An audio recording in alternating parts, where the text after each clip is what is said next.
Hello and welcome. This is Borno Restoration. I am Jesse Tafida. We are today in Jamina, capital of Chad Republic, to track the meeting of the governors of the Lake Chad region on how best to improve security in the troubled area. And Governor Babagana Zulum will fully participate in this conference. First, let's bring you up to speed with Borno Today.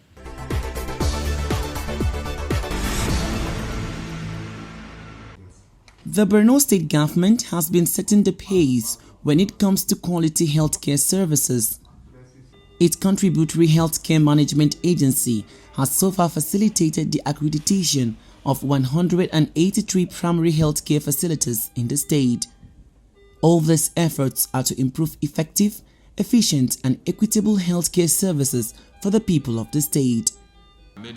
At this press briefing, Executive Secretary of the agency, Saleh Abakaza, lists out plans by the government to further revamp the sector. I want to use this opportunity to appreciate His Excellency Professor Babagana Umar Zulum for entrusting this agency to me once again and for his commitment towards the actualization of the universal health coverage.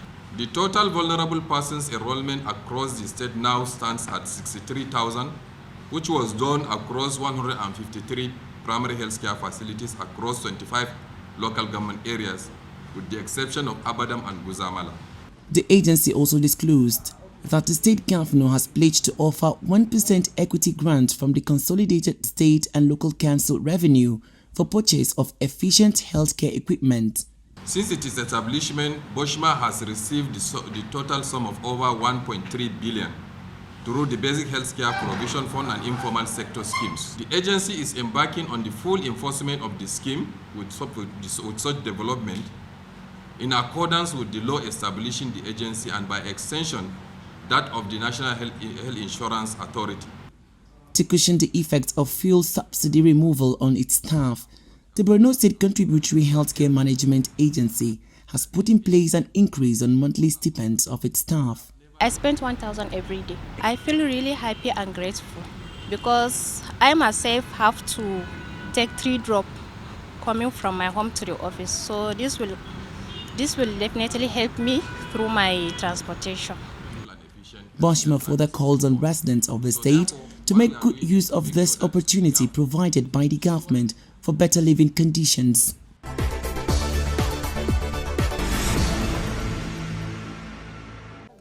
Nigeria has the second highest burden of stunted children in the world, according to the United Nations Children's Fund. UNICEF also reveals an estimated 2 million children in Nigeria suffer from severe acute malnutrition. To address this, the Borno state government is collaborating with a non-governmental organization to train 70 health workers in areas of nutrition.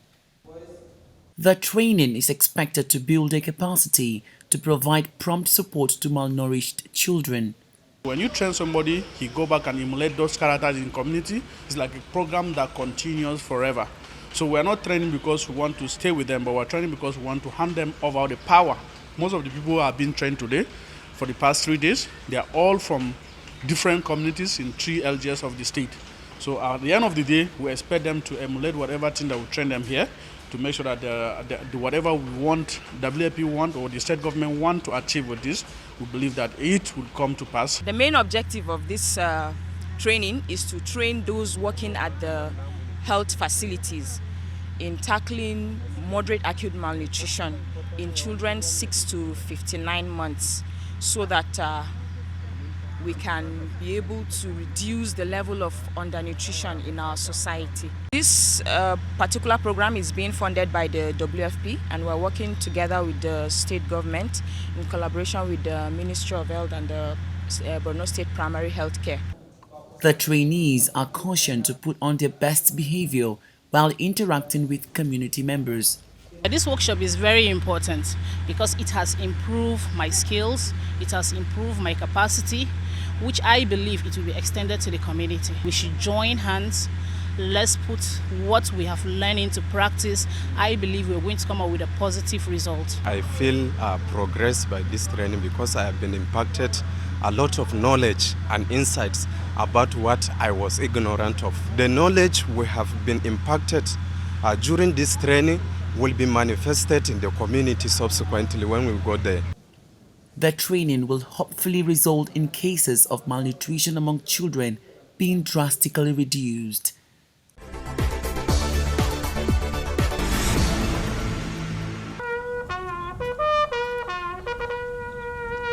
A guard of honor for the Deputy Commissioner of Police by pupils of Police Primary School Maiduguri.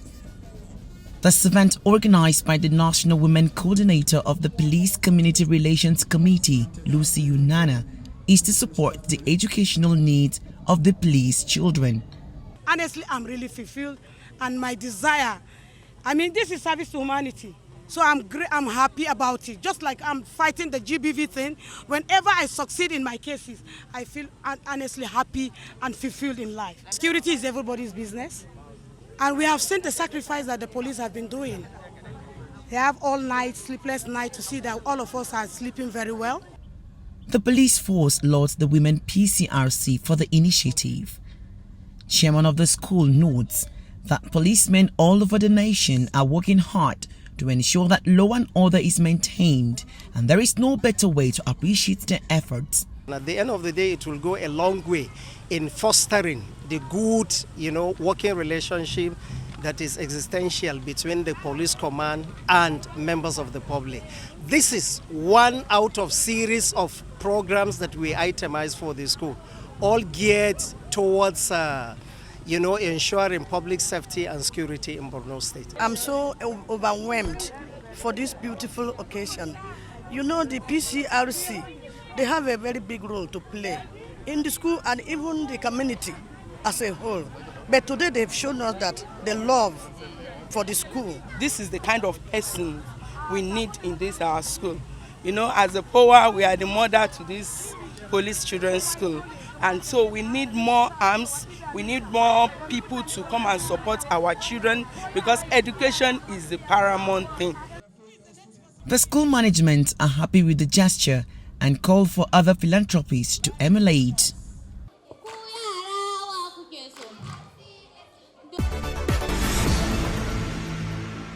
Repositioning from shorter to medium and longer term sustainable solution to the 13-year protracted conflicts is one sure way government of the Lake Chad region believe will usher in development.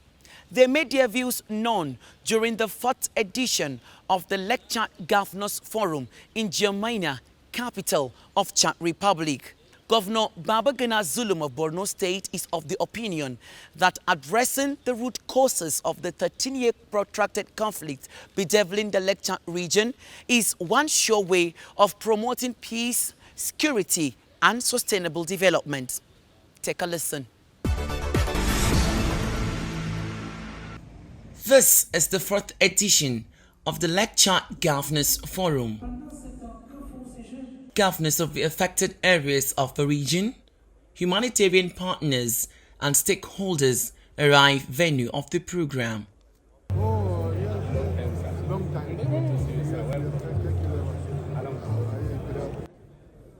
This meeting on stabilization, peace building, and sustainable development offers an opportunity for actors to strengthen support and efforts to intensify regional stabilization and humanitarian as well as development initiatives for scale-up results.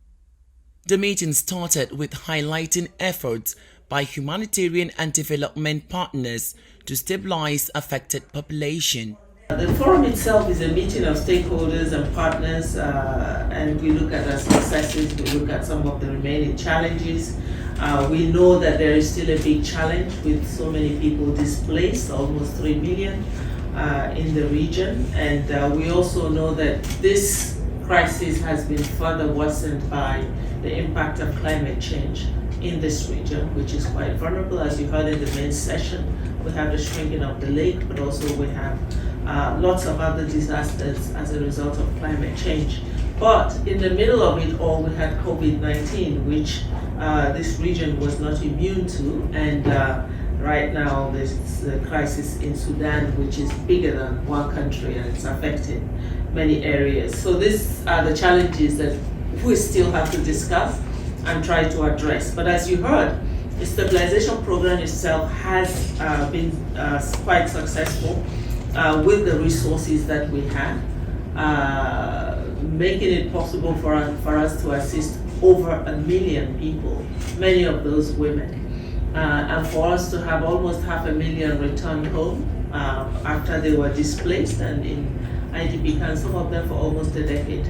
So this for us is something that we've registered as quite a big success, an example of how we should operate in dealing with this crisis, not to continue to keep populations perpetually under handouts and dependence, but to really, as soon as security returns to any areas, to begin to open the doors for them to reconstruct their lives and a return to dignity and decency.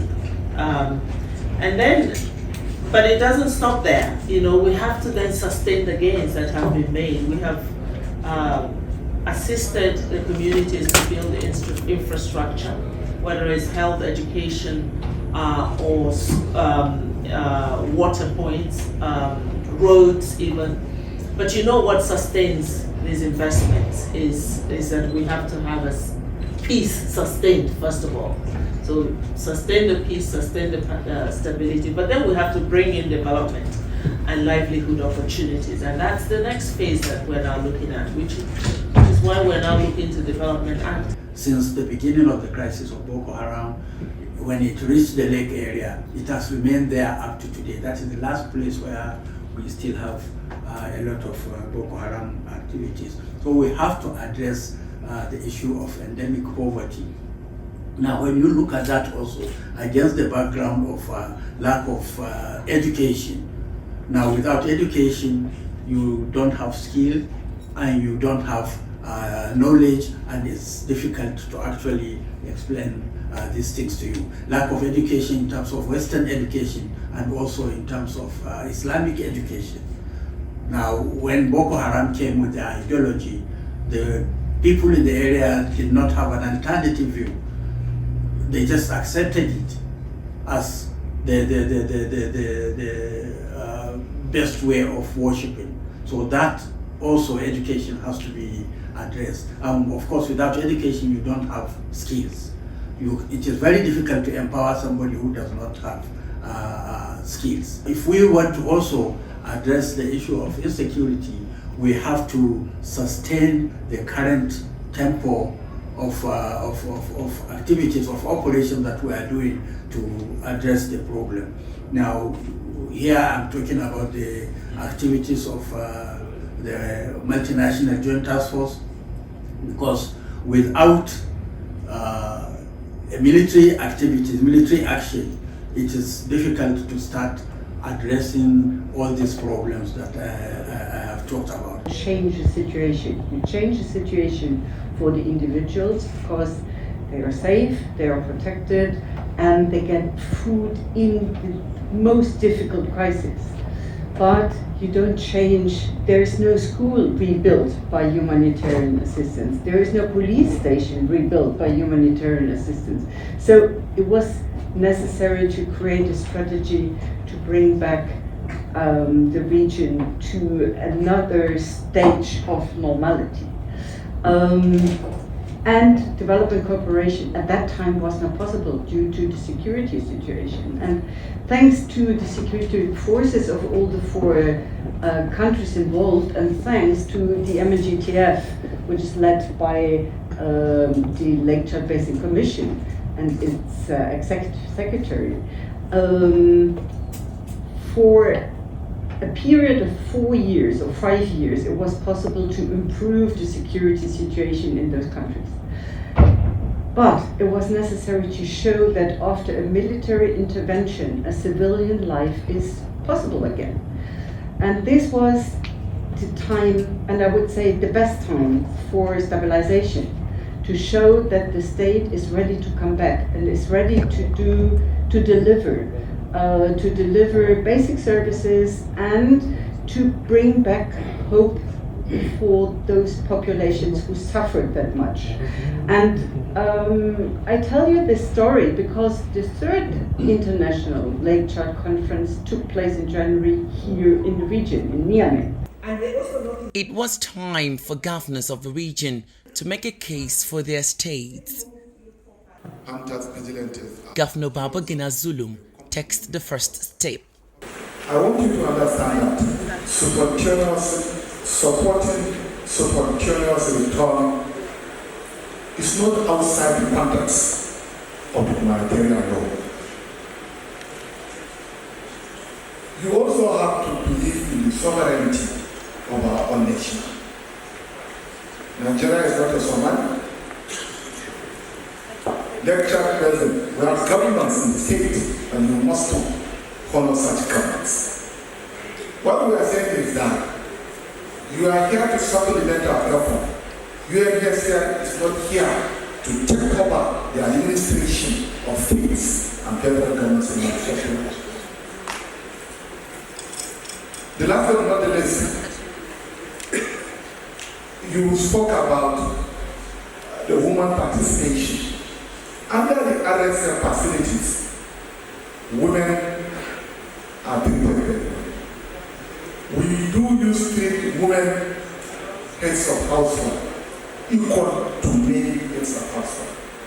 In fact, in the distribution of houses that were built under the RSF facilities, 30% of such houses must be given to women. We do so.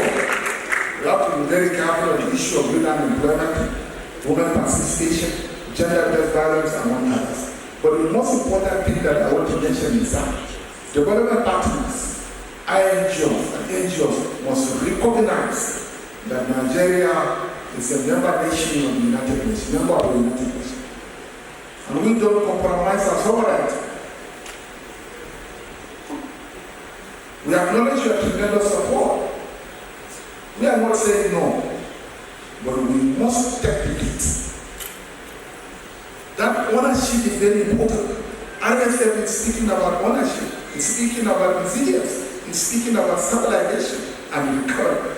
Without ownership, these programs will never move forward. Thank you very much. On issues of security, Borno State Governor Professor Babagana Zulum appreciates efforts of a civilian joint task force for complementing the joint strides of a Nigerian military in fighting Boko Haram. They started fighting back inside Maiduguri. Because in the year 2010, 2011, 12, 13, you can't walk inside Maiduguri like this. They used to kill people at the venue of ceremonies. People moving around with their vehicles were shot. It was a very bad experience for those of us that were there during this deadly act. So for we, civilian JTFs are heroes, hunters, vigilantes are heroes. They complement the efforts of the Nigerian army. They complement the efforts of paramilitary. So, Borno State government decided to legalize the activities of the civilian JTF by establishing a law passed by the State House of Assembly, Vigilante Law 2015. Amongst the roles of the civilian JTF are: 1, to protect the civilian population, provide support to farmers in the fields, in the agricultural land. They complement the efforts of the Nigerian military, especially at checkpoints, whether Boko Haram or ISWAP groups are coming in with IEDs, they will detect. Managing security at the internally displaced camps, and most importantly, guiding the Nigerian army in understanding the terrain of Borno State. Because we have very difficult terrain, The shores of the Lake Chad is there. The Mandara Hill is in Borno State, as well as the Sambisa Game Reserve. So the army personnel don't have the required knowledge of the terrain we have in Borno State as at them. That is one of their functions also. So far, so good. They are doing very well. And one very important thing that you mentioned is the issue of how do we manage them. Now, we have some of them were recruited by the Nigerian army. Some of them were recruited by the Nigerian police because we have what we call deliberate attempt by the federal government to recruit some of them. And last but not the least, what we are doing now is to see how we can train them with the relevant market vocational training centers, engaging them in modern agriculture, so that at the end of the war, they will have something to do. Other participants from the civil society organization validate Zulum's speech on the Civilian Joint Task Force. I protected my community. I contributed in ensuring that this group succeeded in pushing back Boko Haram out of our communities. And whenever this conversation occurs, it always reminds me of the importance that every community member, every member of the Borno State community feels and connects with the idea and the agenda of the CJTF. Now to your question, the people in Borno State see the CJTF as a beginning of hope, the window of hope, because they are the most accessible security element that are there to protect the communities whenever they are the first point of contact to the communities. And again, the people in Borno State see the civilian JTF as the beacon of hope, because whenever the conversation on the security issues, the return of our people, the rebuilding of our state is on the table, the civilian JTF are in the forefront. Whenever the military are undertaking any operation in the hinterland or in the deep field, the civilian JTF are always part of the movement. And you cannot underestimate that the role of the civilian JTF is essential in the liberation and in the successes we are achieving in Borno State as a society. As the meeting continues, Borno State Governor Babagana Zulum counters notion of worsening security condition in his state. The governor expressed displeasure over a paper presented by a participant indicating worsening security condition in the state. In response to that, Governor Zulum points out that peace is gradually returning to Borno and people are going about their normal businesses. I want people to say the right things. Gone are days that we can come here and sit down and listen to fake information.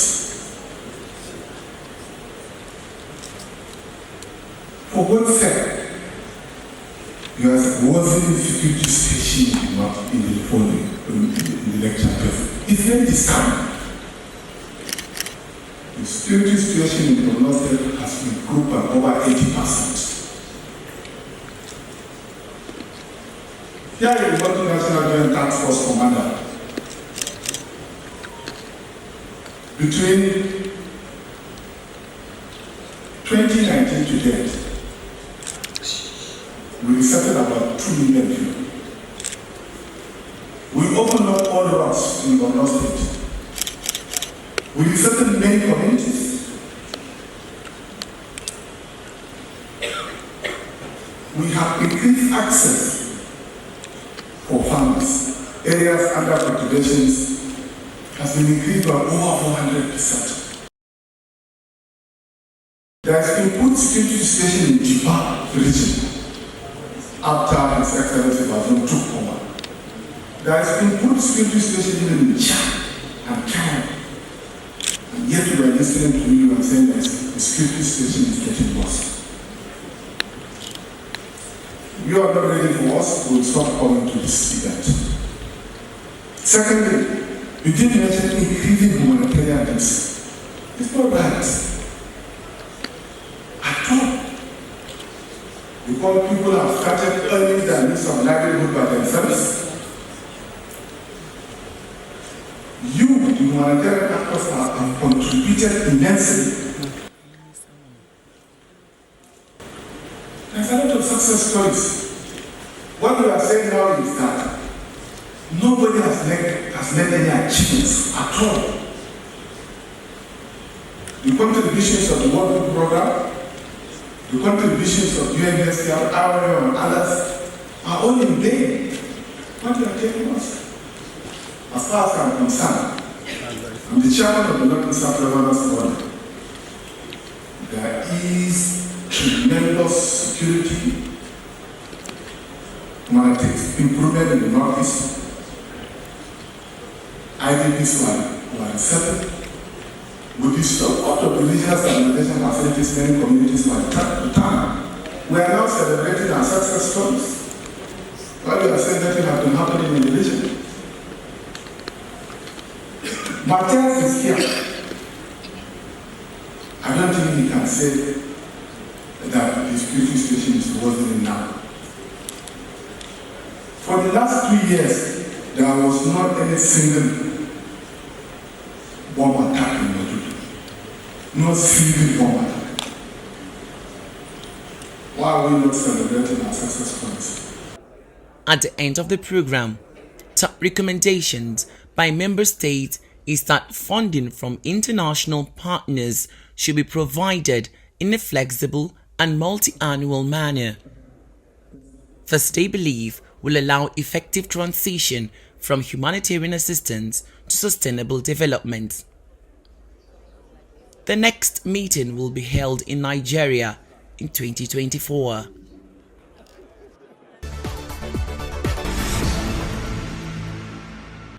And that's our package on this episode of Borno Restoration. Many thanks for watching. I'm Jessie Tafida. See you next time. Bye-bye.